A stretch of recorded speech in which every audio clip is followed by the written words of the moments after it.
Buenas tardes nuevamente. Este es el grupo de gestión de mantenimiento de edificios, de la asignatura de gestión de mantenimiento de edificios de la Facultad de Arquitectura y Diseño de la Universidad de Panamá. Son estudiantes de quinto año, licenciada. Ya son estudiantes que están en su último año, que están ya a punto de terminar su carrera. Y bueno, ya también estamos a punto de terminar el semestre. Falta poco ya para terminar el semestre. Faltan unas poquitas semanas para terminar. Y esta tarde tenemos con nosotros, estoy bastante emocionado porque tenemos con nosotros a la licenciada Priscila Cuban, que nos acompaña. Y quería hablarles un poquito sobre la licenciada para introducir, para que sepamos a quién tenemos esta tarde el honor de que nos acompañe. La licenciada no es arquitecta, pero es licenciada en Derecho y Ciencias Políticas, es abogada, tiene un diplomado en formación en gestión y administración de condominios. Además tiene una licencia de bienes raíces del estado de la Florida. Sabe que en Estados Unidos esas licencias son por estado. Entonces ella está licenciada en el estado de la Florida. Ha sido administradora de propiedades horizontales por más de 32 años. Es miembro fundador de la Fundación de Administradores de Propiedad Horizontal de Panamá. Además, actualmente es miembro activo de la Asociación de Profesionales Administradores de Propiedad Urbana de Panamá, ADEPA, PH. Es autora de ya tiene un blog, correcto, que se llama Hablemos de PH. Así que es una autoridad en este tema. Es una persona que tiene toda la gama y la experticia para dirigirnos a la palabra hoy. Y ha participado en los debates de los diferentes proyectos de ley que tienen que ver con las leyes de PH, ¿cierto, licenciada? Así es. Que recientemente se modificó y seguramente nos hablará un poquito de eso. Entonces, licenciada, como le decía, son estudiantes de quinto año de la carrera de arquitectura de la Facultad de Arquitectura y Diseño de la Universidad de Panamá. Jóvenes, ustedes no lo van a creer, pero yo en verdad no conozco presencialmente a la licenciada. Yo sigo su cuenta de Twitter y me llamó la atención de que siempre ella está involucrada en estos temas de PH, de la ley nueva de condominios y de la administración de los PH. Y me atreví a escribirle un día al privado de Twitter para presentarme, me pelé la cara para presentarme y para pedirle si era posible que ella pudiera acompañarnos a una clase. Inmediatamente, nunca titubeó, nunca la vi dudando, inmediatamente dijo que sí, como no, que sí, como no, que sí, como no. Y ahí quedamos entonces para el día de hoy. Así que la verdad que es un honor para nosotros tenerla con nosotros, licenciada. El honor es mío y estoy de lo más contenta de estar aquí. La verdad es que tengo que confesar de que cuando yo era más joven, hace muchísimo tiempo, yo quería ser arquitecta. Pero mi papá me dijo que no, que yo no podía ser arquitecta y bueno, imagínense, terminé siendo abogado, que yo creo que me hubiese gustado mucho más ser arquitecta. Seguramente su papá le dijo, no puedes ser arquitecta porque no sabes dibujar. Algo así quizás. Él decía que no, que eso no, que eso habían demasiado y que yo como mujer no iba, yo me imagino que en aquel tiempo pensó que quién sabe, yo no iba a dar la talla en eso y debía estar en otro oficio que fuera más seguro. Y la verdad es que siempre, a pesar de que no terminé siendo arquitecta, prácticamente toda mi vida me he dedicado a cuidar edificios, así que por ahí voy en la línea de eso, ¿no? En el día de hoy, le voy a decir, también le voy a confesar otra cosa. Su profesor me puso en corredera, porque él me dijo, ¿qué usted quiera? ¿De qué podemos hablar? Me dice, es arquitectura. Yo, bueno, vamos a hablar de mantenimiento preventivo y predictivo. Y yo hice una presentación que yo tenía por ahí, la recogí y vamos a usar esa presentación. Y él me dice, cuando me dijo que eran estudiantes de quinto año, yo voy a ir a bailar a casa del trompo, porque como yo le voy a ir a hablar a un chiquillo, un chiquillo no, a unos hombres y mujeres que están ya en quinto año de mantenimiento predictivo y preventivo. Pero bueno, esta mañana me levanté tempranito y les tengo una presentación que espero que les sea interesante y que podamos también intercambiar opiniones en el camino, porque yo le traigo un par de novedades que no sé si realmente ustedes conocen o no. Voy a levantar mi presentación acá para... Sí, ya puede compartir. Licenciada, ellos tienen la instrucción de que cada uno le tiene que hacer por lo menos una pregunta. Así Ay, que, no, caramba, así que va a tener, sean buenecitos conmigo. va a tener preguntas. No, no, Sean no, buenecitos. no es que sean muy bombarderos, sino que en verdad tienen que hacerla porque después me tienen que hacer un informe escrito. Oiga, yo le voy a pedir de favor que me comparta usted la presentación, porque esta máquina hoy se ha puesto rebelde y no sé qué es lo que le está ocurriendo y no quiero perder el tiempo porque tenemos muchas cosas que Vamos para allá, conversar. vamos para allá, ya voy a compartir. Ya en un segundito, ya lo tengo. Usted sabe que yo considero que los arquitectos y los ingenieros son eh, una de las profesiones más importantes del mundo. O sea, son los que ponen en sus manos la vida de las personas. Si el diseño está mal hecho, si la construcción está mal hecha, Correcto, o la construcción, correcto. la vida de las personas peligra. Y la verdad es que han creado maravillas en este mundo y nosotros todos debemos estar muy agradecidos con los arquitectos y los ingenieros del mundo. Como ven, mi título sigue siendo el mismo, porque es la importancia de la cultura de mantenimiento predictivo o preventivo en la propiedad horizontal. Entonces, estas diapositivas son solamente una guía, no la vamos a utilizar para las literalmente, sino para que las vayan ustedes leyendo y yo les voy comentando de cada una de ellas la importancia. Podemos pasar a la siguiente. Sí, voy. Licenciada, si los estudiantes tienen alguna pregunta, ¿usted prefiere que esperen hasta el final o que interrumpan y pregunten sobre la No, marcha? yo pienso que podemos hablar sobre la marcha, sí, o quizás durante la presentación vayan a surgir las respuestas, pero por el momento podemos hacerlo como un conversatorio, porque la verdad es que lo que les traigo son temas que no quiero que se aburran, no quiero que estén hablando de leyes y quizás no sea lo que a ellos les guste, pero yo sé que al final sí les va a gustar porque es un tema que les toca y vamos a buscar ideas. Entonces, lo que yo Bien. recomendaría es que los estudiantes que tengan alguna pregunta levanten la mano y cuando yo veo que hay una o dos manos levantadas, entonces yo interrumpo y le doy la palabra para que sea Me más parece, interactivo. me parece bien, sí, porque si no va a ser el monólogo de Priscila y eso va a ser muy aburrido. Yo tengo voz de somnífero y al rato están durmiéndose. Entonces, mire cómo es la cosa.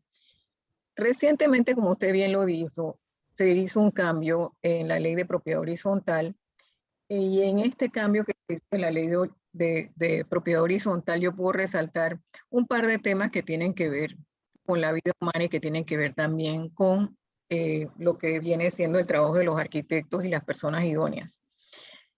Como pueden ver aquí, los administradores de propiedad horizontal tenemos obligaciones. Entre esas obligaciones están las que están planteadas aquí frente a ustedes en esta diapositiva, que ustedes pueden ir leyendo mientras yo les voy conversando.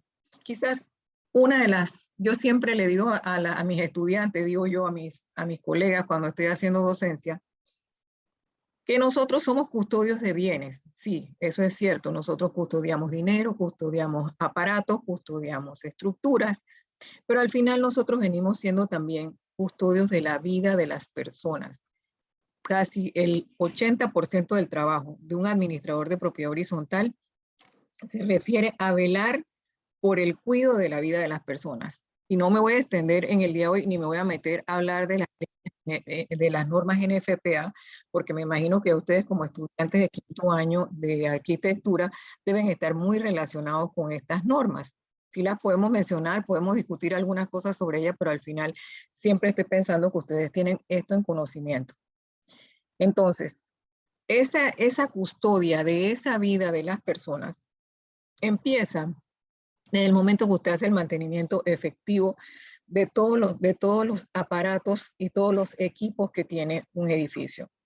Y estamos hablando del tema de la alarma de incendio, estamos hablando de los sistemas húmedos, estamos hablando de los extintores, estamos hablando de los elevadores, todo lo que conlleva el movimiento de personas o lo que está destinado a salvaguardar la vida de las personas. Entonces, como ustedes ven, el administrador tiene la obligación de mantener las áreas comunes y mantenerlas todo lo que relativo a la estructura del edificio en buenas condiciones de manera tal que se pueda mantener esa conservación del inmueble y de la salubridad y la seguridad de las personas. También que se observen las medidas sanitarias y de bioseguridad y de conservación. Cuando hablamos de conservación, hablamos de una conservación integral. Conservación integral que va desde el momento de la pintura del edificio, de las reparaciones de plomería oportunas, de las preventivas y predictivas de las que hablaremos posteriormente, hasta que hablemos de las alimañas, lo que viene siendo la fumigación. Todos estos son temas de salubridad. Entonces, también tiene el administrador de propiedad horizontal ciertas facultades para poder celebrar contratos de reparación. Muchas veces estos contratos recaen la responsabilidad sobre la junta directiva, que es la que en realidad tiene que tomar decisiones al respecto cuando se va a hacer algún tipo de contrato. Podemos pasar la diapositiva. Pueden tomar fotos de la diapositiva también por si les interesa. Entonces, tenemos que en la ley 284 de 2022 se hizo una aclaración y yo me siento muy orgullosa, le digo, de esta ley porque participé activamente y a veces cuando leo las cosas son cosas que yo misma escribí. Y cuando luego me siento contenta porque siento que hice algo por mi patria. Las personas creen que uno solamente puede hacer cosas por su país estando en un puesto de gobierno. Sin embargo, nosotros los ciudadanos cuando nos empoderamos podemos lograr grandes cosas y una de estas grandes cosas es esta. Dice, cuando sea necesario contratar ingenieros y arquitectos y demás técnicos idóneos que se requieran para la ejecución de obras ordenadas o autorizadas por la Asamblea de Propietarios y vigilar su ejecución. En caso de que la contratación de los servicios sea por tarifa fija, deberá estar incluida en el presupuesto anual de la propiedad horizontal. ¿Qué quiere decir esto? Norma nueva. Le dice a la junta directiva, cuando vas a hacer un trabajo en el edificio, que es un trabajo para el que tú no tienes ninguna experticia técnica, debes hacer la contratación de un ingeniero o un arquitecto. Y esto viene en beneficio a la carrera de ingeniería de arquitectura, porque vendría siendo como, podría establecerse en la propiedad horizontal un tipo de retainer, donde puedas tener un ingeniero que sea el que se encargue de velar por los temas del edificio, y esto es algo que no está tan lejano ni tan loco de existir, que sea una persona que visite 2 o 3 veces el edificio o que sea el que inspeccione las obras, manteniendo un retainer como lo mantienen los abogados con las empresas. Y esto es algo que les puede dar a ustedes una visión de negocio en el sentido de que ustedes pueden preparar un paquete de cómo pueden hacer con las empresas o ofrecer a los edificios ese tipo de trabajo para ser, como quien dice, el ingeniero residente de este PH. Y les voy a ir explicando cómo va a suceder eso porque las leyes están encaminadas a que eso ocurra. Entonces también le imponen a las juntas directivas vigilar la ejecución de las obras ordenadas o autorizadas por la Asamblea de Propietarios. En realidad no sé si la línea ustedes desean conocer más sobre propiedad horizontal, porque ustedes deben saber que la propiedad horizontal se rige y el órgano máximo es la Asamblea de Propietarios. Y la Asamblea de Propietarios está constituida por los propietarios del inmueble todos, y todos tienen responsabilidad sobre el inmueble. Anteriormente, la gente se quejaba mucho de las juntas directivas y la administración decía, no, esa es la junta directiva, no, esa es la administración. Pero ahora la ley dice, no, usted es tan responsable como la junta directiva, es usted más responsable que la junta directiva y la administración porque usted es un propietario y usted es miembro de ese organismo máximo de gobierno. Y por eso se impuso entonces una multa para todo aquel que no asista a las asambleas, porque la responsabilidad de las decisiones tiene que ser para todos. Entonces podemos pasar la diapositiva. Entonces, aquí es donde vengo yo a traerles esto, que no sé si ustedes lo conocen, que es el decreto ejecutivo 142 del viernes 9 de julio de 2021, que reglamenta la ley 226 de 8 de junio de 2021, que regula las normas de diseño y edificación aquí en Panamá. Y este decreto ejecutivo 142, del que yo les estoy hablando, adjudica responsabilidades a las personas por el tema del diseño y por el tema de la construcción. Y lo curioso de este decreto ejecutivo 142 es que hace responsable a todos los involucrados dentro de la propiedad y en el periodo de la etapa de confección de planos, en la etapa de construcción y en la etapa posterior, pero a los únicos que no hace responsable, y me parece curioso, es a las personas que aprueban estos planos. De la manera en que está redactado este decreto ejecutivo, señala que toda la responsabilidad de cualquier plano que sea presentado ante la autoridad para recibir esos permisos es de aquel ingeniero o arquitecto idóneo que lo sella. Entonces, figúrense ustedes que realmente esto trae una responsabilidad gigantesca hacia estas personas que son los que hacen el diseño. Yo decía, bueno, entonces, ¿para qué llevan estos documentos al municipio para que se los revisen si al final nadie se va a hacer responsable de esa revisión? Inclusive se menciona en este decreto ejecutivo de que ellos no son responsables de hacer cálculos nuevos, que ellos no son responsables de inspeccionar nada, ellos van a actuar de buena fe con lo que diga el ingeniero o el arquitecto, haciéndolos totalmente responsables de cualquier situación que se dé en esa edificación de estar mal planificada. Ellos simplemente hacen una revisión, reciben sus impuestos y son inocentes de todo. Y se lo puedo poner en el artículo 4 de esta ley, dice: los arquitectos e ingenieros idóneos que presentan un plano constructivo serán responsables de la veracidad de la información suministrada, incluyendo el debido cumplimiento de las normas urbanas y de seguridad humana en diseño. Dice, el profesional que ejecute el diseño correspondiente para una edificación o construcción será el responsable del desarrollo de su contenido. Será responsable de presentar la documentación requerida. También dice, la revisión realizada por las entidades competentes del registro de plano constructivo no incluye realizar un nuevo análisis ni recalcular los datos presentados por los planos de estudios o las técnicas. La entidad deberá cerciorarse que la propuesta de diseño cuente con todos los datos necesarios para el cumplimiento de las normas vigentes, pero ellos no se hacen responsables. Entonces, tienen que ver la gravedad de esto, porque al final, si anteriormente esto existía de alguna forma, si no hablada, ahora en el presente ya está escrito por ley y todo arquitecto y todo ingeniero que esté realizando la elaboración de un plano debe estar consciente de que esto está ocurriendo y que las autoridades no van a prestar atención a detalles que usted debe conocer y que de buena fe debe presentar correctamente. Inclusive hablan de declaraciones juradas donde ustedes van a tener que declarar de que lo que están haciendo está correcto.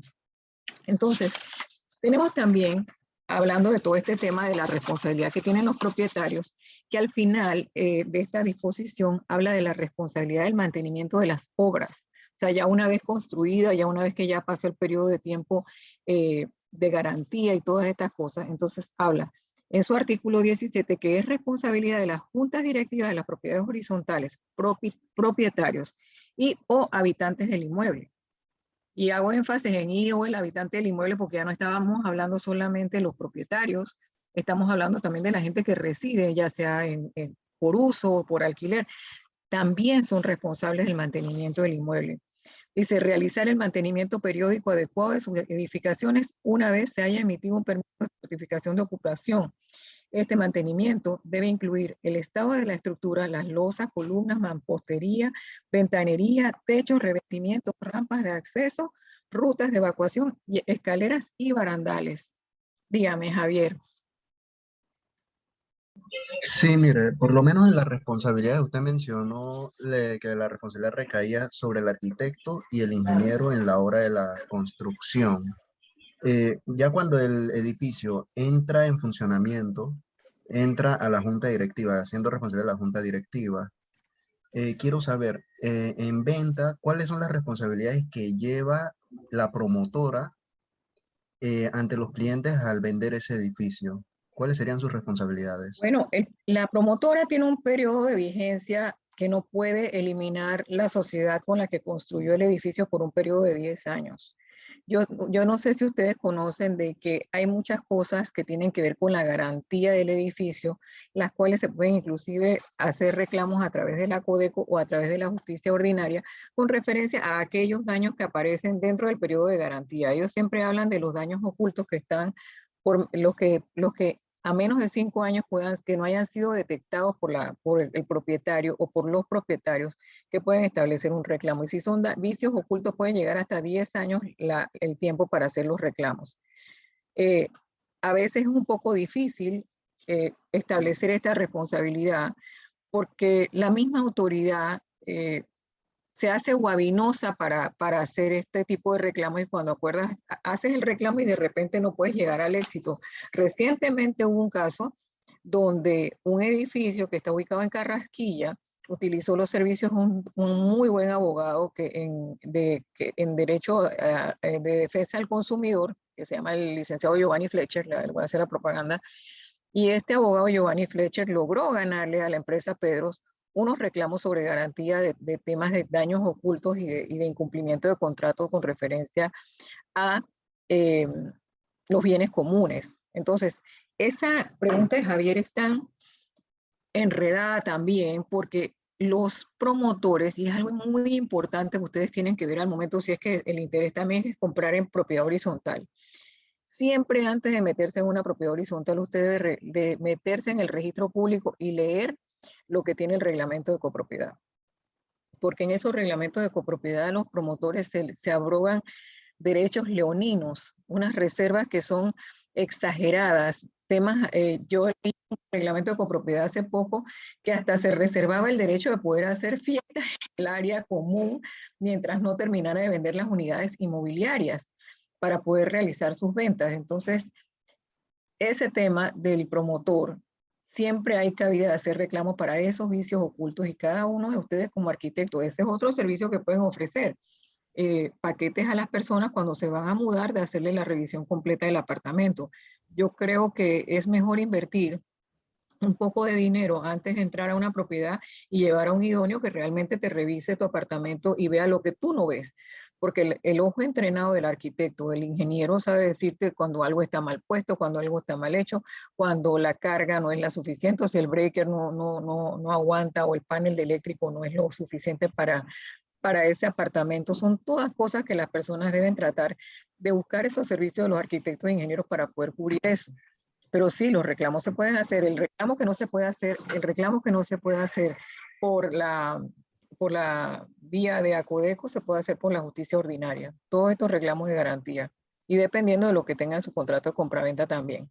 Otra cosa que se puede hacer es, en ese mismo sentido que está diciendo la licenciada, que eso es común, que te contratan para ir a verificar si las medidas de los espacios son las mismas que dice el plano, si de verdad el cuarto mide 350 por 450 como dicen los planos y otras cosas, ¿no? Mira, licenciada, lo que usted está diciendo, yo vivo en un edificio aquí en Viaporras y el edificio tiene 20 años, o sea, ya es un edificio que tiene más de 20 años de construido.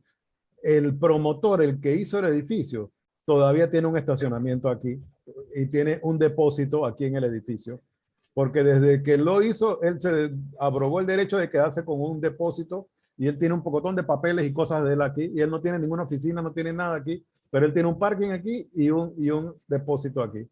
Pero eso ya, eso ustedes perfectamente pueden interrumpirlo. Ustedes pueden hacerle un desalojo por intruso, porque ya el periodo de él poder tener ese estacionamiento y ese depósito, si no está amarrado a ninguna unidad inmobiliaria, ya lo perdió. Le tenemos un proceso levantado. A los 10 años que la persona ya, de que el promotor ya terminó su obra, ya todo lo que él se haya reservado para sí lo pierde. Si no lo desafectó, si no lo vendió, si no, ya queda como área común del edificio. Es más, ahora la tragedia más grande son esos edificios, esas propiedades horizontales que se construyen por etapas, porque entonces extiende largamente el periodo donde el promotor se convierte prácticamente en el rey del feudo que llama su proyecto. Todo ese tiempo. Sí, todo ese tiempo, es terrible. Yariet, cuénteme. Sí, pregunto, ¿qué pasa? Habla que la responsabilidad recae sobre los arquitectos y los ingenieros y no sobre los funcionarios públicos, por ejemplo, los del municipio que tienen que hacer la aprobación. ¿Qué pasa cuando el municipio a mí me pide hacer un cambio a mi plano, según lo que ellos consideran?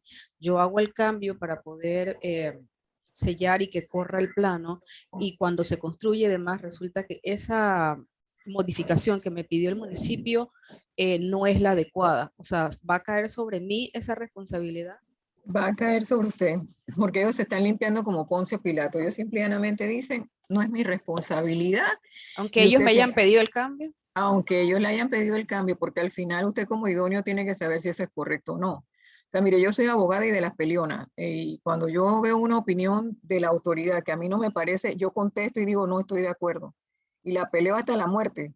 ahorita mismo tengo, le mando una carta al MIBIOT como de 3 páginas oponiéndome a una opinión que ellos dieron. Y la verdad es que uno tiene que tener criterio. Y si usted sabe que ese cambio, porque no debemos acceder a cosas solo porque me sellen, sino justifíqueme usted este cambio. Yo soy la idónea y le estoy diciendo que esto no me parece. Consulto con un tercero para poder tener un mejor criterio de lo que se está dando. Y de esa manera usted va buscando la luz, porque a veces son funcionarios que lo que quieren es ponerle trabajo a usted para que usted le suelte un dinero. Entonces, para evitar todas esas cosas, usted tiene que ser seguro de su trabajo, tener su conocimiento. Educación continua para mí es la base de cualquier tipo de carrera que uno tenga. Uno en este tiempo no se puede quedar atrás porque todos los días salen cosas nuevas. Por ejemplo, mire, yo les cuento que aquí HOPSA ahorita mismo está haciendo capacitaciones virtuales todos los viernes, manda una capacitación distinta. Y yo todos los viernes mando a mi personal de mantenimiento a que dé la clase porque yo quiero que se mantengan en continuo aprendizaje. Y estoy hablando del hombre en mantenimiento. Ahora imagínense un arquitecto o un ingeniero.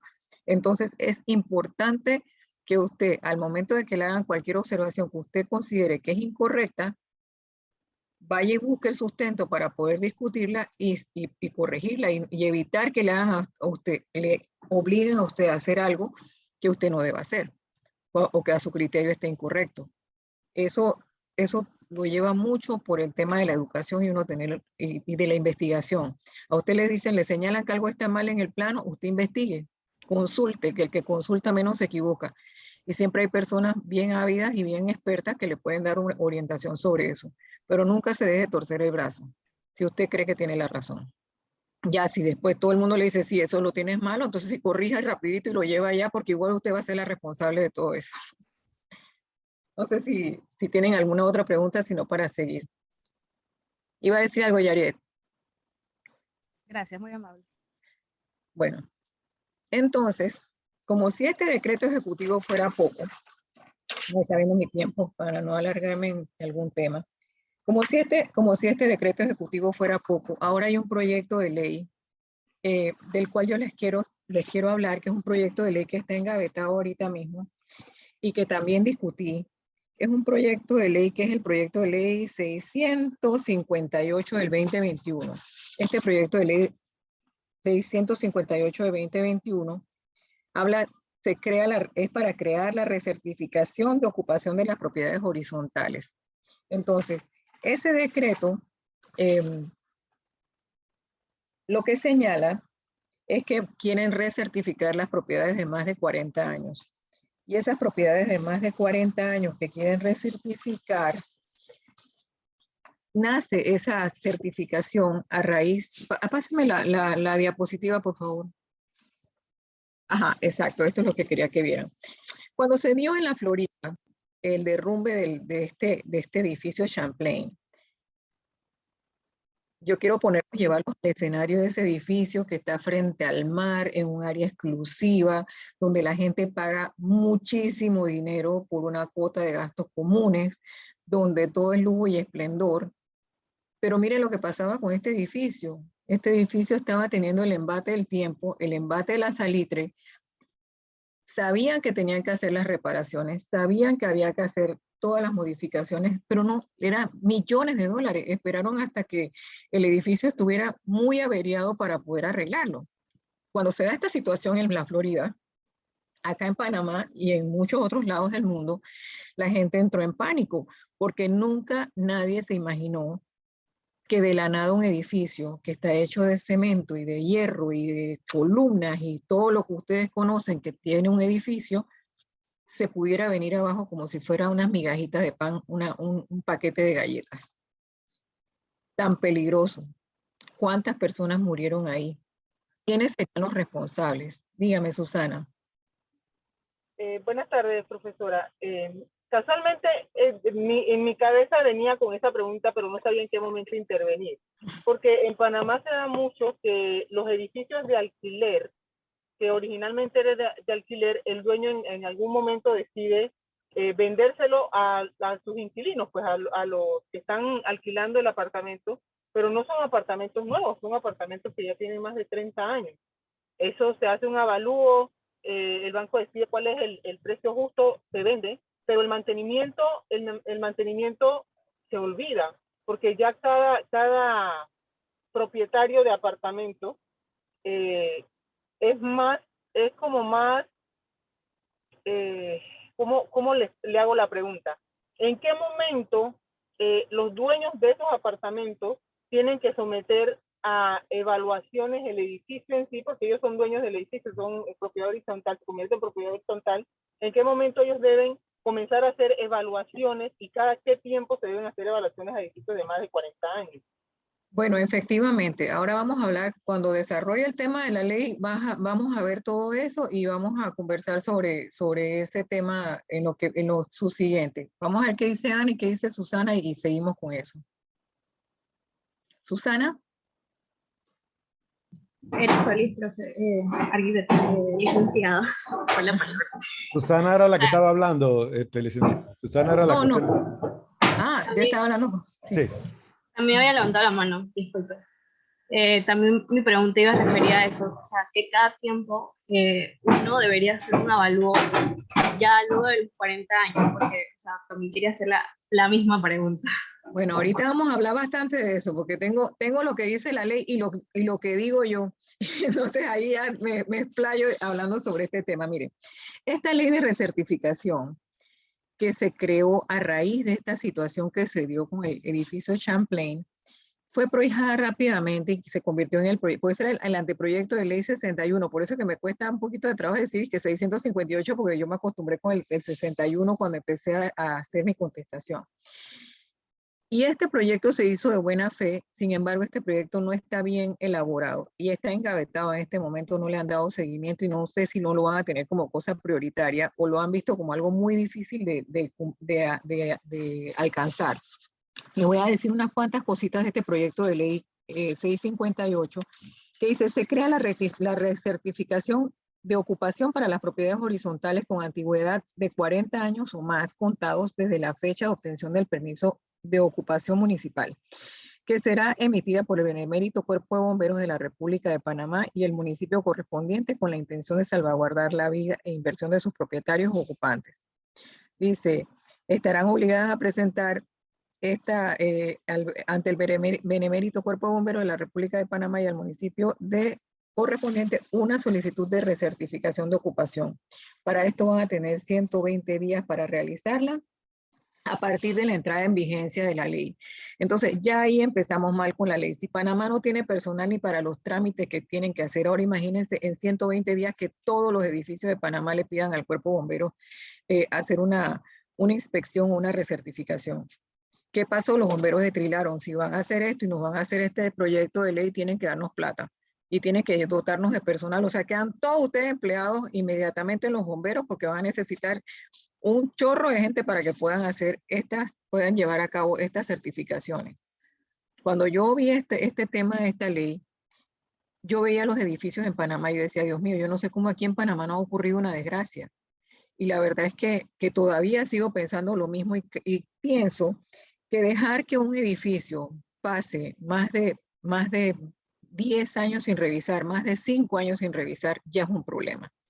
Entonces, mi propuesta ante este cambio de ley era que los edificios pudieran hacer su certificación a partir del año siguiente en la fecha del permiso de ocupación que le habían dado en el tiempo cuando inauguraron la primera vez. Y que estas vigilancias se hicieran la primera vez a los 2 años de que el edificio fuera construido. ¿Por qué digo a los 2 años? Porque es el tiempo que tiene el edificio para poder resolver cualquier problema de garantía. Ahorita mismo estamos viendo edificios que presentan muchísimos problemas con temas de repello, con temas estructurales, con temas hasta de plomería, de electricidad, de filtraciones, y son edificios nuevos, son edificios que están recién hechos y esos edificios están, como quien dice, hecho leña. Yo recientemente, el año pasado, estuve buscando con mi hijo un edificio para él mudarse a un apartamento para comprar, y una de las razones por las que no compramos en un edificio que estaba muy bonito el apartamento era que el repello exterior estaba todo cuarteado. Parece que habían interrumpido la construcción durante la pandemia y eso le había causado algún tipo de daño al mismo repello o no se le dio el tiempo de fraguado. No tengo la menor idea. El asunto es que estaba en muy mal estado. Y entonces, si tú agarras y esperas a los 10 años para hacer esta revisión, jamás te vas a dar cuenta de estos daños ocultos o de estas situaciones que se puedan estar dando. Sin embargo, si a los 2 años llevas a un idóneo o a un arquitecto, porque en realidad no sé a cuál de todos le corresponde hacer el más adecuado para hacer este tipo de inspecciones, yo normalmente uso un ingeniero. Entonces, ya tienes un balance de que si las cosas que están dentro de tu edificio están bien, ya sabes si en realidad lo que te vendieron como el panel de electricidad era lo que necesitabas, si en realidad los cables del pararrayo están ahí, porque a veces son edificios nuevos que tienen supuestamente un sistema de pararrayo y resulta que los cables de cobre no están ahí porque durante la misma construcción se lo robaron. Entonces, son cosas que uno tiene que ver y que en la experiencia, en el trabajo, vas encontrando. Hay situaciones también, por ejemplo, de condensación en las losas y situaciones que pueden traer que el edificio tenga mayores problemas porque se va deteriorando ese hierro que tiene adentro las columnas y las paredes y la losa. Entonces, ¿cuál fue la opinión nuestra de los administradores? Bueno, creemos que la primera inspección debe ser a los 2 años y quizás cada 3 años hacer una revisión. ¿Por qué? Porque no hay suficiente dinero para reparar un edificio después de 40 años. 40 años es demasiado tiempo para dejar que las filtraciones afecten las paredes, para permitir que las filtraciones afecten la losa, para que haya deterioro en las columnas y en los cimientos del edificio. Es demasiado tiempo. Llega un punto como estas personas que tenían mucho dinero, vivían en un edificio muy bonito, en un área muy lujosa, pero no tenían el suficiente dinero para poder realizar reparaciones que quizás si se hubiesen hecho de una forma preventiva, se hubieran salvado. Entonces, la recomendación para estas personas que compran un edificio que ya tiene su edad, es precisamente realizar una inspección y verificar que ese edificio se encuentre en condiciones óptimas para preservar la vida humana y que haya sido mantenido de la forma correcta. Y si hay que hacer algún tipo de correctivo, hacerlo. Porque si usted compró esa propiedad, ya la convirtió en una propiedad horizontal, usted ahora es el responsable con sus vecinos sobre ese mantenimiento de esa propiedad. Entonces, podemos pasar a la próxima. Entonces, hablando del mantenimiento preventivo, y no quiero venir a bailar a casa del trompo, para nosotros en administración es súper importante el mantenimiento preventivo. Por eso se establecen contratos con diferentes compañías para que hagan la revisión de cada uno de los equipos y de cada una de las cosas que sean necesarias dentro de la instalación que se pueda hacer el mantenimiento.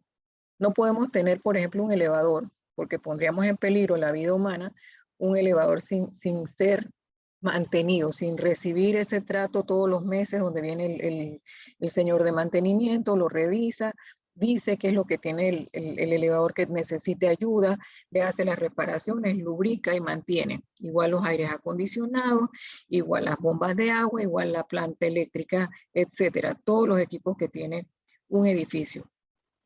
Es muy importante realizar estos mantenimientos para poder evitar las averías. Y esto es algo que obviamente todos ustedes deben saber.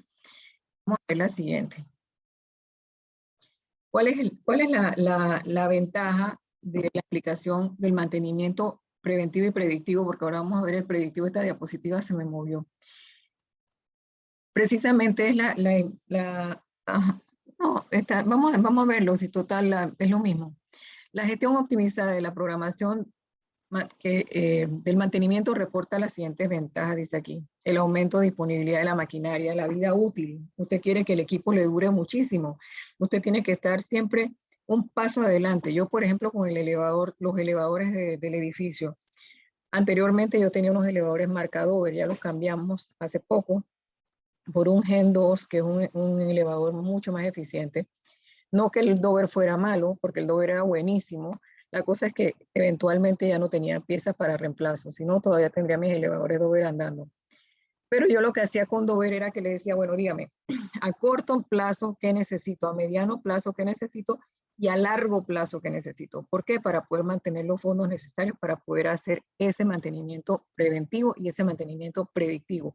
Por ejemplo, yo creo que ustedes saben que los elevadores, por ejemplo, tienen unas poleas, por lo general, porque ahora el mío tiene otro tipo de material, unas poleas que ellas se van alargando y que las van tensando hasta cierto punto, y luego ya estas poleas no sirven más. Y el reemplazo de esas poleas en aquellos tiempos estaba por arriba de los $14,000 por cada elevador. Me imagino que ahora deben costar, sabe que tenemos este tipo de situación y las podemos tener esa predicción de que va a suceder, entonces nosotros tenemos que llevar esa ruta del mantenimiento y la ruta del mantenimiento predictivo, tenerla en planes presupuestadas para poder llevarlas a cabo.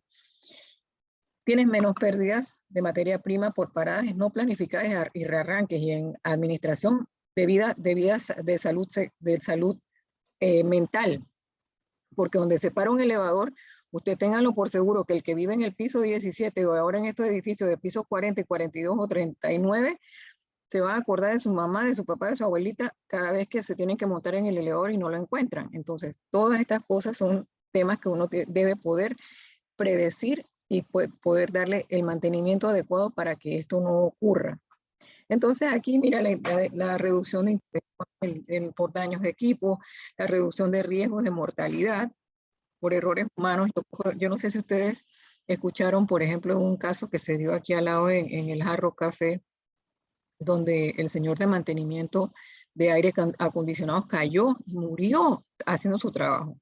Pero todas estas son cosas que nosotros como administradores y ustedes como arquitectos e ingenieros deben tener siempre en cuenta, que es otra cosa, que es el riesgo. Todo lo que uno hace tiene un riesgo. Hasta caminar en un piso mojado tiene un riesgo. Entonces, tenemos que buscar esa disminución de riesgos y verlos, y también de ser predictivos en esos riesgos para asegurarnos de que el día de mañana no haya un incendio y se quema todo y la alarma nunca funcionó. Y adivine quién va a ser el responsable de eso, la persona que es la responsable de tener eso andando. Entonces, el no tener la alarma de incendio funcionando, la responsabilidad recae totalmente encima del administrador, y es un riesgo que puede causar el resultado de muerte. Mucho de nuestro trabajo puede tener resultado de muerte. Cuando se dio la pandemia, decían, que bueno, pero ¿cuándo van a hacer la moratoria de la cuota de gastos comunes? Yo, bueno, ¿usted qué quiere que se deje de pagar? ¿Se va a dejar de pagar el mantenimiento del elevador? ¿O usted prefiere que dejemos de pagarle a la seguridad? ¿O usted prefiere que dejemos de pagarle a la gente de la planta del agua, de la planta eléctrica, y no le pongamos el diésel? Usted escoja a dónde está, qué es lo que usted quiere, pero a mí no me ponga de responsable de eso. Porque al final el dinero es suyo y yo tengo que ejecutar, y yo no me hago responsable por las malas decisiones que usted esté tomando ahora con referencia a ese riesgo.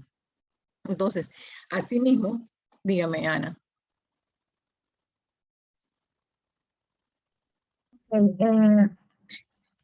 Tomando en cuenta lo que acaba de decir, ¿qué se hace en el caso de que el edificio tenga problemas tipo filtraciones o cosas así? Y los inquilinos lo saben, ¿no? Hacen sus reclamos, demandas a la administración, pero no quieren pagar mantenimiento. Por así decirlo, es como un ciclo. Se quejan por daños, pero para arreglar dichos daños se hace falta la cuota de mantenimiento. Entonces, si hay algún accidente en el PH, ¿es culpa de los ingenieros, la administración o los inquilinos? De los propietarios morosos. Oiga, si tenemos el asunto de esta manera, para poder que la administración trabaje, los propietarios deben aportar sus cuotas de gastos comunes. Es más, es algo muy importante que ustedes tienen que conocer. En la propiedad horizontal, tú mantienes tus derechos como propietario al 100%, siempre y cuando estés pagando tu cuota de gastos comunes. Las primeras obligaciones que tiene el propietario ante la propiedad: asistir a las reuniones, porque es donde se toman las decisiones, y cumplir con el pago de la cuota de gastos comunes. Esas son sus dos principales responsabilidades. Entonces, al no cumplir con esto, la ley te establece una serie de restricciones y te prohíbe usar las áreas comunes, no te da el derecho a hacer reclamos, no puedes votar en las asambleas, no puedes llamar a asamblea por derecho propio. Entonces tú mismo te restringes al no pagar tu cuota de gastos comunes. Es decir, no voy a pagar porque no me han arreglado. Es la torpeza más grande que puede cometer un propietario. Porque apenas dejas de pagar, primero estás restringiendo y estás afectando al resto de los propietarios, afectando el mantenimiento de todos los bienes comunes. Y te estás afectando a ti mismo porque estás perdiendo el derecho a reclamar. Y en tal caso, la asamblea de propietarios, que es el organismo máximo de gobierno, en todo momento puede hacer un llamado a asamblea por derecho propio, si es que la administración y la junta directiva no están haciendo bien su trabajo, y resarcir ese problema. Cambiar la junta, tomar decisiones, imponer cuotas extraordinarias. O sea, el poder lo tienen los propietarios. Dígame, Andri. No yendo muy lejos de lo que comentó Ana, yo también iba a preguntar algo similar como eso. Por ejemplo, yo vivo en edificio y en mi edificio, claro, como en todos los edificios se paga una cuota de mantenimiento. Muchos de nosotros la pagamos, pero el edificio presenta filtraciones, presenta daños con el ascensor y un sinfín de cosas. En ese caso, ¿cómo se procedería? O sea, ¿quién? No, hay un administrador, pero el administrador es como si no existiera también, así que no sé en ese caso cómo se procedería. Lo otro también es que el edificio nada más tiene puede tener menos de 20 años de construido. Bueno, miren, es la misma historia. Yo, cuando la gente me dice que la junta directiva no sirve, el administrador no sirve, no. Los propietarios tienen que ponerse de acuerdo. Primero que nada, tienen que estar pagando sus cuotas porque el administrador no va a sacar de su bolsillo para pagar nada. La junta directiva tiene que tomar decisiones basadas en el presupuesto que le dé la asamblea. Si la asamblea sabe que el edificio tiene este tipo de problemas, y es grave porque no hay que permitir que el edificio continúe teniendo ese tipo de problemas, porque ustedes como arquitectos o ingenieros conocen que toda esa filtración de agua, todo ese moho anaranjado, todo ese moho negro, eventualmente va dañando el repello, va dañando la edificación, va afectando el hierro, todos esos hierros expuestos van dando problemas al edificio. Entonces ustedes como propietarios, si la administración, la junta directiva no llaman a reunión obligatoria como lo establece la ley, en la fecha que le toca o 365 días después de que fue la última, pasados los 2 meses, el 20% de las unidades, de los propietarios de las unidades inmobiliarias que están al día en su cuota de gastos comunes, pueden hacer un llamado a asamblea y pueden cambiar la junta directiva, imponer cuotas de gastos comunes nuevas, extraordinarias, para poder hacer este tipo de reparaciones y tomar decisiones por el bien de todos, por la vida, la salubridad y la conservación del bien y de las personas que residen ahí. Ese sería el procedimiento correcto dentro de una propiedad horizontal. Asistir a las reuniones de asamblea cuando las llamen y entonces tomar decisiones ahí normalmente. Ya si esa junta directiva no está haciendo nada, sacarla. Si la cuota no alcanza, aumentarla. Si el administrador no sirve, sacarlo. Pero por lo general el administrador es como esa pelea de burro con tigre de burro amarrado con tigre, porque si no tiene el dinero, si no le dan las órdenes, si la junta directiva no lo avala o no le da las instrucciones, el administrador se limita solamente a hacer lo que le permiten hacer. Entonces ahí cuando no está empoderado, porque si es un administrador que sí sabe lo que está haciendo, entonces ese administrador va a decir, esto no puede ser así, por esto y esto, hay que hacer esto y esto y esto, y comienza a orientar a su junta directiva a hacer las cosas mejor. A ver, pasemos a la otra diapositiva, profe, que ya estamos ya sobre el tiempo. Licenciada, disculpe, pero Sí. ¿y si en el edificio no contamos con una junta directiva y solamente tenemos administrador? Eso es imposible. Qué raro eso es imposible. Eso es imposible. Pues Si no es posible porque en mi edificio no hay junta directiva, solamente tenemos un administrador. ¿Ustedes son propiedad horizontal? Sí. ¿Y quién designó a ese administrador? ¿Quién lo designó? No. Váyase, ustedes ahora me da el nombre de ese PH porque lo voy a buscar y le voy a decir quiénes son los miembros de tu junta directiva. Claro que sí. Eso se busca en el registro público. Y si no la tienen, bueno, ese 20% de los propietarios que están al día en su cuota de gastos comunes hacen un llamado a asamblea y en esa asamblea escogen miembros nuevos de la junta directiva que tienen que ser propietarios, obviamente, pero es imposible que no tengan una junta directiva. No puede haber un administrador mandándose solo ahí, es el mismo contratado por él mismo, eso es imposible, la verdad. Tienen que averiguar bien quiénes son los miembros de la junta directiva. Cuénteme, Susana. Pregunta, licenciada, ¿qué pasa en el caso de los edificios que son construidos por el Estado, se convierten en propiedad horizontal porque no pagan alquiler, sino que ellos les ponen una tasa para que se conviertan en dueños de los edificios? ¿Quién vela porque el mantenimiento a esos edificios se haga como puede hacerse? En teoría debería ser la misma autoridad los que velaran por esto. Entonces, en teoría debería haber una junta directiva dentro de cada de esos edificios de interés social e inclusive, miren, lo que pasó cuando confeccionamos esta nueva ley, se hizo un apartado para las propiedades de interés social, porque yo en lo personal nunca he conocido un administrador que administre ese tipo de propiedad, pero entiendo que es el mismo que se encarga de darle seguimiento a eso. Por ejemplo, el banco hipotecario con sus propiedades, ellos son los que se encargan de ver cómo de organizar eso en esos edificios de interés social. Pero es muy difícil porque la gente no tiene la cultura del cuidado ni del pago. Dígame, Dalia. Buenas, licenciada. Una pregunta. Yo estuve en una promotora y me llamó la atención de que, ¿qué pasa si un residente compró un apartamento en menos de 2 años y por temas de pandemia presentó fallas y desperfectos y aún no se le atiende? ¿Cómo? Pero ya la pandemia pasó. Ya la pandemia Sí, no es una excusa. pero es que se dan los casos, puede que se acumulan, se atrasan y no los atienden. Y siguen viviendo como con ese desperfecto, pues ya sean filtraciones, Mira, hay varias formas, etcétera. porque para eso la norma dice que pues, se puede acudir a la ACODECO o se puede llevar al promotor, al juez de paz, se puede poner una queja al promotor en el MIDIOT, que eso también, la ventaja de hacerlo en el juez de paz es que no tiene que usar abogado. En el MIDIOT sí ya tendría que presentar una queja presentando las situaciones que tiene para ver quién le puede responder por eso. O si no, simplemente ya ir por la justicia ordinaria y ponerle una a la promotora. Dígame, Susana.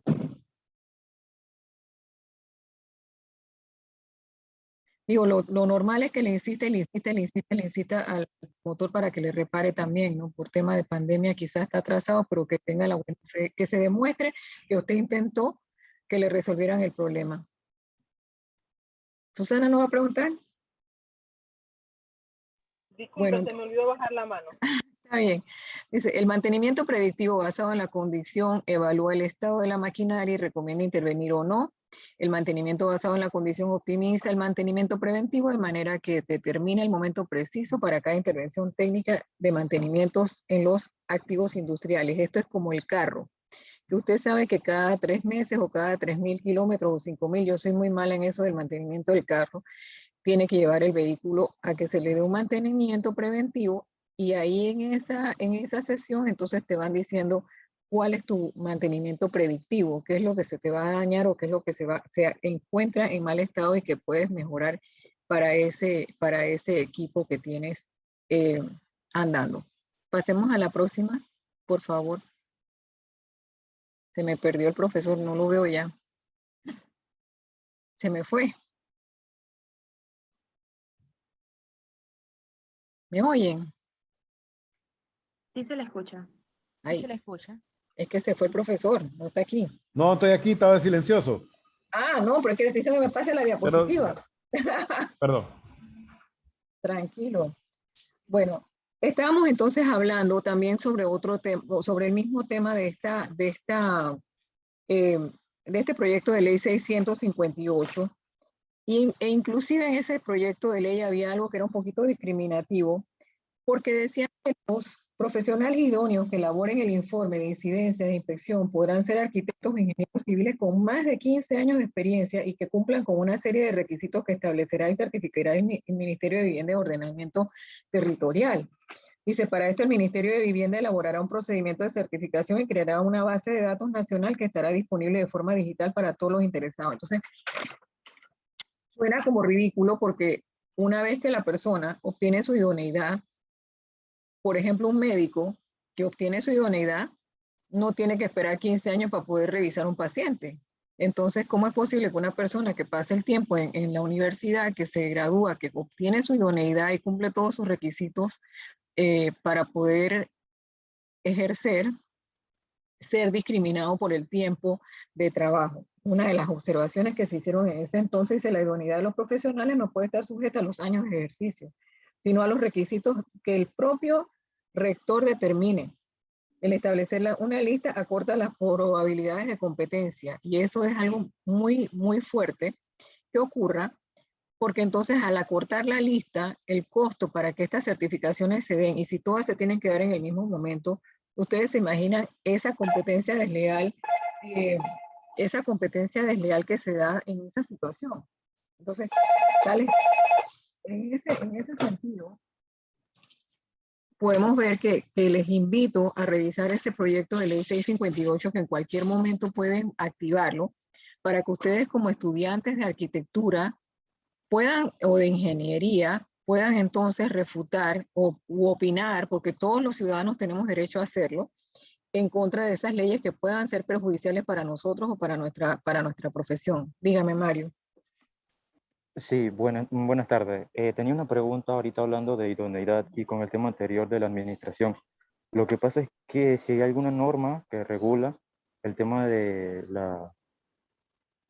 para la administración de un edificio, porque sé de personas que no son idóneos y que estudiaron como administración de empresa o algo así, y administran un edificio. Entonces no sé si hay algún tipo de regulación para ese tipo de personas. Bueno, yo pertenezco a la Asociación de Profesionales ADEPA-PH de Administradores de Propiedad Horizontal y una de las metas principales de esta asociación es lograr exactamente eso, que haya una licencia especial para los administradores. ¿Por qué?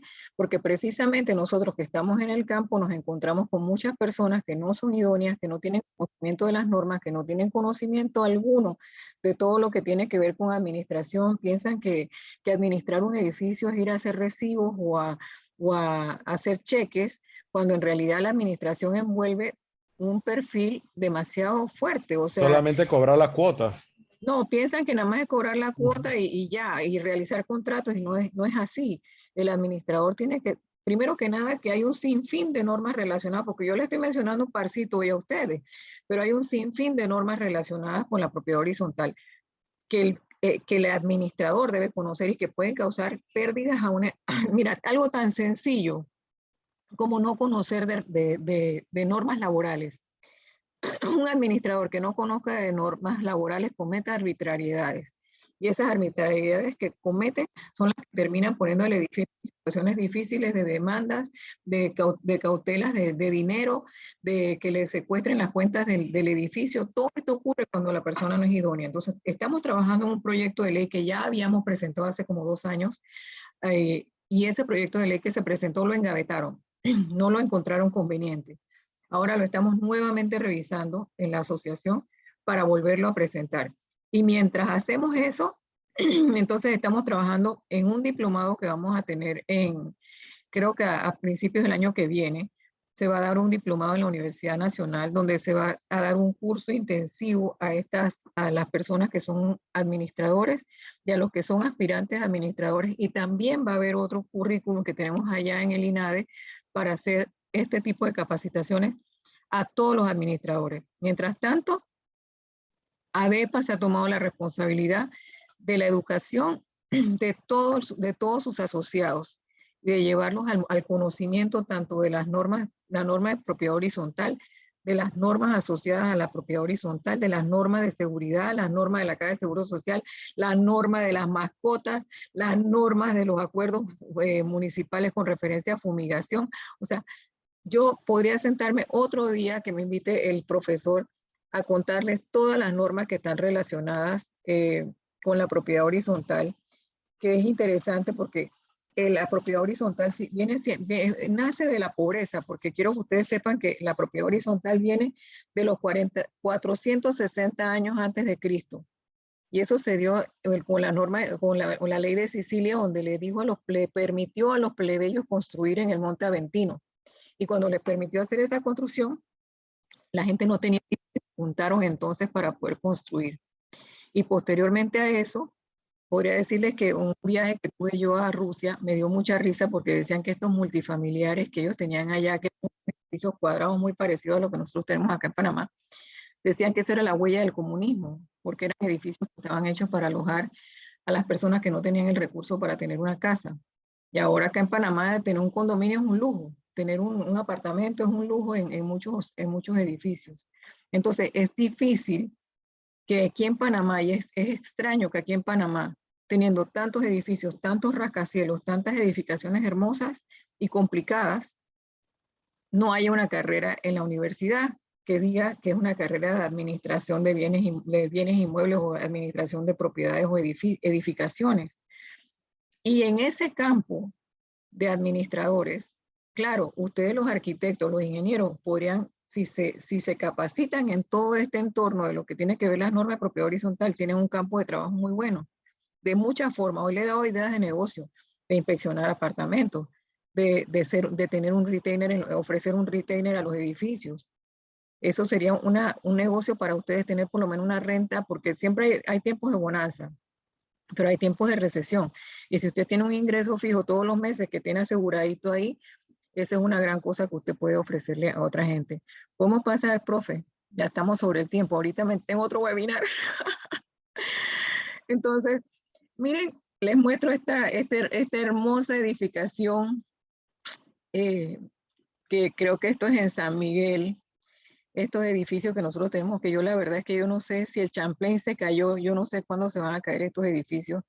Y la verdad es que sí creo que la ley de recertificación de edificios es muy importante, pero es importante que se haga correctamente. Y yo los invito a ustedes como estudiantes de arquitectura a involucrarse en todo este tipo de cosas. Mire, yo soy una sola persona, yo me siento, leo las normas, doy mi opinión, las mando por escrito y les aseguro que se me toma en cuenta, y muchas opiniones que se mandan cuando se están creando estas normas son tomadas en consideración por las personas que están haciendo las leyes, que realmente no son los legisladores, porque al final lo que están haciendo las leyes son las personas que se unen para hacerlas o las personas empleadas por los legisladores. Entonces aquí vemos las principales situaciones adversas en cuanto a la estructura de un inmueble, y yo quiero también que tengan un ojo crítico de la ciudad de Panamá, viendo todos los edificios en las condiciones en que están. Están las fisuras o grietas, los daños a los acabados y a la albañilería, el agrietamiento o rotura de alicatados, el embaldosado con falta de adherencia. ¿Cuántas veces no se levanta el piso en los edificios cuando han sido puestos, hacen simplemente, se levantó y se quebró todo eso y nadie entendió por qué? Los descorchados de la pintura, las humedades, los daños a la fachada y los daños a la estructura del edificio con esas filtraciones. Yo ahorita mismo estoy cotizando trabajo de pintura porque contraté a un pintor que supuestamente era muy bueno y al final hizo un pésimo trabajo de pintura, y ahora estamos nosotros pasando ese predicamento. Pero son cosas que entender, y aunque cuesten dinero, hay que buscar la manera de resolver. ¿Por qué? Porque mientras más tiempo demora la estructura expuesta y sin cuidado, más fácil es que se vaya a causar un derrumbe o que pueda haber algún problema que haya que lamentar. Y volvemos a lo que les dije al principio. Nosotros somos garantes de la vida de las personas. Y digo nosotros, ustedes como arquitectos, como ingenieros, y nosotros los administradores, que sabemos que estamos cuidando vidas y que tenemos que tomar medidas y hacer recomendaciones en el momento oportuno para evitar desgracias. Pásenla, profe. Aquí yo les quería mostrar esta foto de los riesgos que ustedes pueden encontrar al momento de hacer diseño. Esta es una foto del edificio Madison que está ubicado en Limajo. Y esta foto del edificio Madison que está ubicado en Limajo es el famoso edificio que fue construido sobre un ojo de agua. Esa gente, el Ministerio de Obras Públicas dio una orden para derrumbar el edificio. Personas que habían gastado su dinero en un depósito, que están pagando una hipoteca. Esa gente han peleado como gatos boca arriba para que no les demuelan su edificio. Y ahí están en esa pelea, pero ahí ese es como double jeopardy o doble riesgo.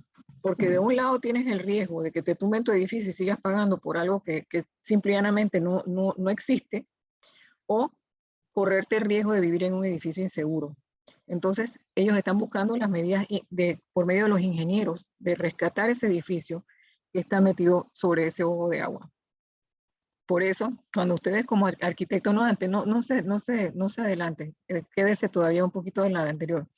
Cuando ustedes vayan a hacer un diseño, asegúrense que el área donde ustedes están construyendo es un área segura, que no haya proximidad de cuerpos de agua, que bueno, la salitre aquí en Panamá es imposible evitarla, pero que no haya ojos de agua subterráneos, Yo he visto construcciones que desde que empiezan a construir, ellos saben que tienen el ojo de agua, porque ves que ponen una tubería que saca agua, pero de todas maneras terminan construyendo en ese sitio y eventualmente a los propietarios les resulta entonces el problema de que le llega la situación de que están teniendo el problema de esta ojo de agua y la composición del terreno. También tenemos entonces otras situaciones adversas que son las rupturas de tubería, las filtraciones de origen desconocido. El agua es mi peor enemigo, porque el agua es tan caprichoso que se mete por cualquier lado y puede ser por cualquier razón. Puede ser por una filtración de un émbolo detrás de una pared, puede ser un aro de cera que no ha sido cambiado, puede ser que provenga de las ventanas mal mantenidas o mal selladas, puede ser también que esa filtración de agua venga de la lavadora que está desaguando mal, o hay la modalidad del tragante en la azotea, que moja a todo el mundo porque se le mete el agua por dentro, por fuera de la tubería del mismo tragante, y el agua está corriendo por dentro y está corriendo por fuera porque no ha sido sellada apropiadamente. Entonces, hay que tomar todas esas cosas en consideración al momento de pelear con el agua. Yo sé que hay gente que contrata compañías que llevan unas cámaras térmicas y un poco de cosas, y al final lo que yo pienso que la experiencia del ojo que ve y el plano siempre va a ser la que te va a llevar a encontrar esa filtración más que un aparato que te toma una foto térmica, porque la foto térmica lo que te va a decir es que ahí hay agua. Dígame, Roberto.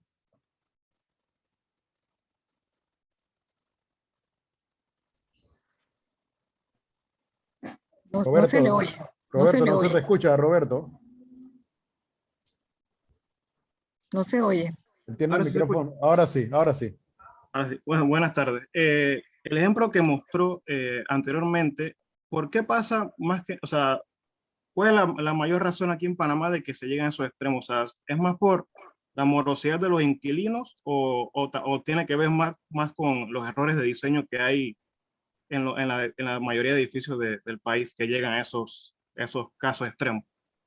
Eso es dejadez de los propietarios o de los inquilinos que están ahí del inmueble, porque si esos edificios estuvieran mal diseñados hace rato se hubieran caído. Yo pienso que el éxito de esos edificios es que fueron hechos con buenos materiales, por buenos arquitectos, por buenos ingenieros en tiempos donde la gente le importaba construir bien. Porque si ustedes se fijan, esos edificios son viejísimos, están hechos leña. Yo creo que nunca han visto una lata de pintura en su vida. Y esos edificios están ahí parados. Sin embargo, usted ve que hay edificios modernos recién construidos que de repente en un momento dado se le cae un pedazo. La vez pasada se le cayó un pedazo de losa de un balcón a un edificio y decía un arquitecto, dice, bueno, si un ingeniero, si así estaba el balcón, así mismo debe estar el apartamento, porque cuando se tira esa losa, se tira con el mismo concreto y o sea que es una sola tirada. Y creo que ahora la construcción realmente no es igual a la construcción que se hacía hace decenas de años. Las construcciones de las casas anteriormente, las paredes eran gruesas, ayudaban a evitar el calor. Ahora todo está hecho como de pancake, de esas telitas así, todo está como mal construido porque están buscando más evitar el gasto, reducir gastos, en vez de tratar de hacer un trabajo de calidad. Y yo espero que ustedes no sean ese tipo de arquitectos, sino que sean gente que puedan hacer los trabajos bien hechos y no le hagan a otras personas lo que no quieren que le hagan a ustedes. Y mira, quería terminar con eso del moho en las estructuras. El moho en las estructuras es una muy mala señal y ustedes lo saben. Y hay que combatirla siempre. A mí me estaba explicando un señor de la pintura hace poco que una de las formas para combatir el moho en las paredes es echándole amonio cuaternario. Y dejarle el amonio cuaternario por un tiempo estimado y después hacer el lavado con máquina de presión para evitar que ese moho anaranjado o moho negro prolifere. Dígame, Yariet. Quería saber cuando se le hacen multas a los propietarios que viven en PH y ellos se niegan a pagar esas multas, se le van restringiendo accesos a los propietarios, pero si igual se niega, ¿con qué más se procede contra ese propietario? La ley Usted de que si está ocupando, hay veces que ponen en los estacionamientos que solamente puede ocupar el estacionamiento por 25 minutos, por 1 hora, y él se extiende y se le pone multa y se le pone multa y no paga. ¿Qué se hace en esa situación? Bueno, hay dos situaciones. Una, que ahora la ley de propiedad horizontal establece el debido proceso, o sea que para multar a una persona hay que tener evidencia y la persona tiene derecho a contestar esa multa. Si se comprueba que la persona ha cometido la falta y le corresponde la multa, esa multa pasa a convertirse en parte de las cuotas de gastos comunes. Es una cuota de gastos comunes más. Entonces, esa cuota de gastos comunes más debe ser cancelada y si entra en morosidad, igual se le aplican las mismas medidas que se le aplica a cualquier persona que deba la cuota de gastos comunes ordinaria. Y se hace de esa manera. Y si hay que llevar a la persona al juez de paz, se le lleva al juez de paz para poder hacer un proceso de cobro. Como les dije anteriormente, la ventaja del juez de paz, que él puede atender hasta menos de $1000 de deuda, es que puede ir el administrador sin necesidad de utilizar un abogado. Ahora sí podemos pasar la diapositiva. Entonces, tenemos que mantener nuestros edificios, nuestras edificaciones, nuestras casas, porque también hay propiedades horizontales que son residenciales, lo que tiene que ver con eso, las calles, las luminarias, para evitar el deterioro de equipos como elevadores y planta eléctrica, el deterioro o mal uso de la línea de gas del inmueble. Miren aquí, yo les digo que en mi trabajo, aquí al lado de mi computadora, en la pared, escondido, ahí yo tengo una foto de este edificio Costamare, para que a mí nunca se me olvide de lo que yo principalmente estoy cuidando son vidas. Y miren cómo el mal uso de una línea de gas trajo tanta desgracia y tantos daños, o sea, afectó a muchas personas. Y también la falta de cuidado con el sistema húmedo contra incendio puede también causar la muerte de muchas personas, porque cuando hay un sistema húmedo en estos edificios altos y el sistema no funciona y la alarma no funciona, a la hora que hay un incendio, ¿cómo se va a alertar a las personas para que puedan salir huyendo? ¿Y cómo vamos a evitar que el fuego no sea tan violento, ya que el cuerpo de bomberos después del 5.º piso no tiene cómo apagar un incendio con una manguera? Dígame, Ivana.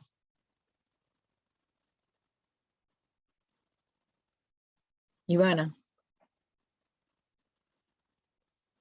Es que tiene el micrófono cerrado. Mi pregunta era sobre el mal uso de la línea de gas. En muchos casos en los edificios, cuando las personas o los residentes están morosos, se le corta lo que son la línea de gas, ¿no? Y muchos de ellos serían los tanques de gas. Si se llega a ver una explosión o algún accidente debido a eso, ¿una sanción a ese residente? Por supuesto, es que hasta el administrador en esa vuelta, porque nosotros tenemos que ser garantes de que esas cosas no ocurran. En los edificios de más de 5 pisos no puede haber tanquecito de gas de 25 libras, y eso tiene que estar claro. Y si la persona sube el tanquecito de gas, hay que denunciarla, porque es lo que está hecho, y hay que multarla también. Hay que establecer multas para ese tipo, en el cuadro de multas del PH, tiene que existir la multa para aquellas personas que ingresen al edificio con tanquecitos de 25 libras o cualquier tipo de tanque de gas. Porque como ustedes saben, también está prohibido hacer barbacoas en los balcones o adentro de las unidades inmobiliarias. Así que ningún tipo de tanque de gas, ni ningún tipo de sustancia inflamable o explosiva puede estar dentro de los apartamentos. Ahora sí podemos pasar a la próxima diapositiva. Bueno, ya hicimos las preguntas y respuestas. No sé si les gustó la presentación. Yo estoy muy contenta de estar aquí. Sé que traté de abarcar muchas cosas, pero al final venía a bailar a la casa del trompo y yo sé que ustedes saben estos temas mejor que yo. Cuénteme, Joxam. Sí, nada más decirle muy interesante todo. Y bueno, ahora que estuve viendo la última imagen, yo vivo en Don Bosco y uno de mis mejores amigos vive en Costa Sur. Y cuando pasó el accidente del gas, la vivienda de él, que estaba lejos, se vio también afectada.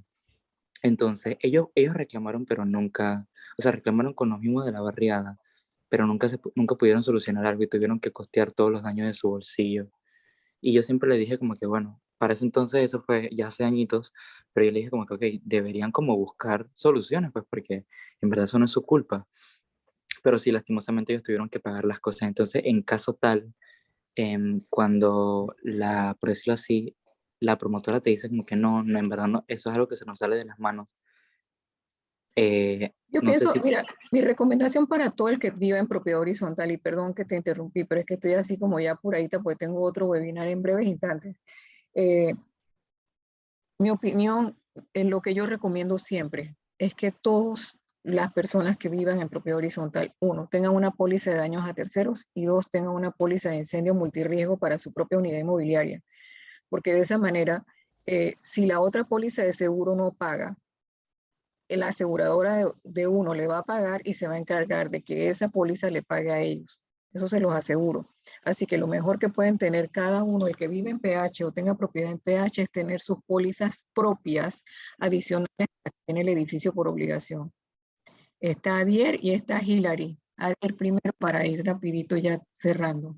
Yo quisiera saber que en ese caso de que se tenga que desalojar el edificio para hacer reparaciones, ¿quién se haría cargo de los costos de las personas, pues, donde se tenga que ir?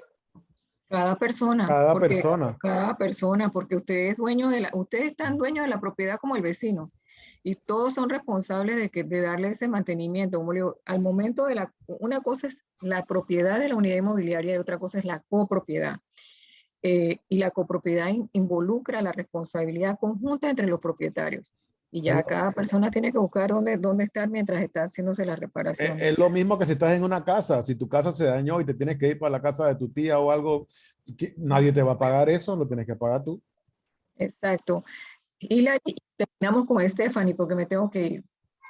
Sí, buenas tardes. Bueno, yo quería saber con el tema que, bueno, si por lo menos dentro del periodo de garantía, en su momento cuando se aprobó, bueno, no sé si se le hicieron bien las revisiones a los planos, etcétera, y que dentro de ese periodo de garantía presente demasiadas fallas o se den cuenta de que hacen una revisión más profunda y se den cuenta de que la estructura o etcétera no funciona bien. En ese caso, ¿eso procedería a derrumbar el mismo edificio o Bueno, qué ojalá que pasaría en no, ese caso? ojalá que no, o sea, derrumbar el edificio no creo porque ya supuestamente ese edificio recibe un permiso de ocupación y ha tenido inspecciones que deben en teoría asegurar que es un lugar seguro para vivir porque para eso es el permiso de ocupación. Pero sí se puede demandar a la promotora o solicitar a la promotora que haga las reparaciones pertinentes y si no las hace, entonces proceder con la vía legal para que cumpla, ¿no? Stephanie. Buenas tardes, profe, licenciada, perdón. Nada más quería comentarle que por allá por por Condado del Rey, en uno de los edificios de PH, creo que se llama Green Park, hubo como una lluvia fuerte y entonces el estacionamiento soterrado se inundó y entonces los carros allí se inundaron hasta la mitad. ¿Quién es el que paga por, digamos, los daños hacia los carros de los propietarios? ¿Son los mismos propietarios que tienen que pagar eso o ya sería el mismo, la gente, los arquitectos, no sé, quién es el que se responsabiliza por eso? Ahí no paga nadie porque eso van a decir que es un daño fortuito, que es un daño por la naturaleza, que no, inevitable. Es como si tú vives al lado de un río y el río se mete en la casa, definitivamente si no tienes una póliza que te cubra eso, y la mayoría de los carros no tienen, ni siquiera la póliza del carro cubre un evento como ese, ni siquiera. Mira, un ejemplo muy claro está en la vía Argentina, que yo digo que fue la primera pandemia de los pobres vecinos de allá del Cangrejo, que tuvieron esa reparación del área de vía Argentina, y esa reparación del área de vía Argentina ha dejado secuelas en algunos sitios donde cuando llueve, y no estoy hablando solo de Argentina, sino que hay Uruguay y todas estas áreas, cuando llueve se inunda horrible y se mete el agua dentro de los edificios, y eso no hay quien lo pague. Y los carros que se dañan en la calle, dañados se quedan, y cuando se les moja el motor y se les moja todo eso, digo, yo no sé nada de mecánica, pero entiendo que cuando eso ocurre es pérdida total. Y Hilary, ¿vas a preguntar algo más? No, disculpe, se me olvidó. Ah, bueno, entonces ya, profe, yo le quiero dar las gracias por la invitación. Eh, lastimosamente me tengo que retirar, si no seguiríamos aquí hablando de todas las cosas que han ocurrido aquí en Panamá últimamente peligrosas. Quizás si otro día me invita, traemos otros temas. Como no, yo le quiero dar las gracias, sé que se tiene que ir y la verdad es que estoy muy agradecido nuevamente con usted. Como usted sabe, la clase se grabó, así que voy a subirla al canal de YouTube para pasárselo a los estudiantes para que la vuelvan a ver y la vuelvan a escuchar y cualquier cosa lo repasen. Excelente, y para que hagan la tarea y el profe no les va a hacer nada a los que no preguntaron porque yo soy la que me tengo que ir, no es Bueno, culpa de nadie. no estoy muy seguro de eso, no estoy muy seguro de eso. Bueno, Bueno, Lice, no le quito más tiempo porque sé que se tiene que ir. Yo le mando el link del video de YouTube por si le sirve también a usted. Sí, gracias. Y ojalá estemos en contacto nuevamente, ojalá nos pueda acompañar en una clase en el futuro. Bueno, usted me deja saber. Listo, gracias. Gracias a usted, que pase buenas tardes. Ustedes también, a todos, y gracias por su atención.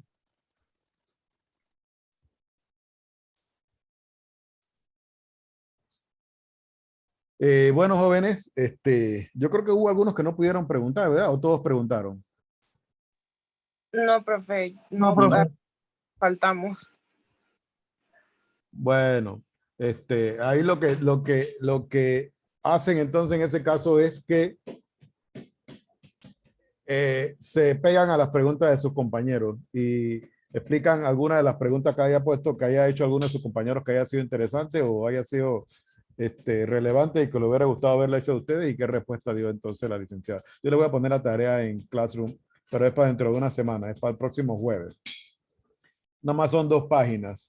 Tienen que escribir solamente 2 páginas. Repito, nuevamente, es su impresión, sus comentarios, su reacción a la presentación. No es un resumen. Se pueden mencionar algunas cosas que ella dijo, pero la idea no es hacer un resumen de la presentación de ella, sino yo quiero leer lo que tú tienes en tu mente ahorita. ¿Te gustó, no te gustó? ¿Fue tal cosa, no fue tal cosa? Yo pienso que tal cosa, en primera persona, yo pienso que tal cosa, yo considero que tal cosa, me gustó, no me gustó, en primera persona. Tienen que decir yo, a mí me parece, yo creo que, considero que, pienso que, en primera persona. Y son tus pensamientos. Y entonces por ahí metes el comercial de la pregunta que le hiciste o de la pregunta que hizo tu compañero y que aprendiste algo con esa respuesta o algo. Independientemente de eso, que yo les voy a poner la tarea en el Classroom. Ya acá, bueno, voy a dejar de grabar la clase, espérense. Un segundito, déjenme. Ahora no estoy seguro cómo la dejo de grabar.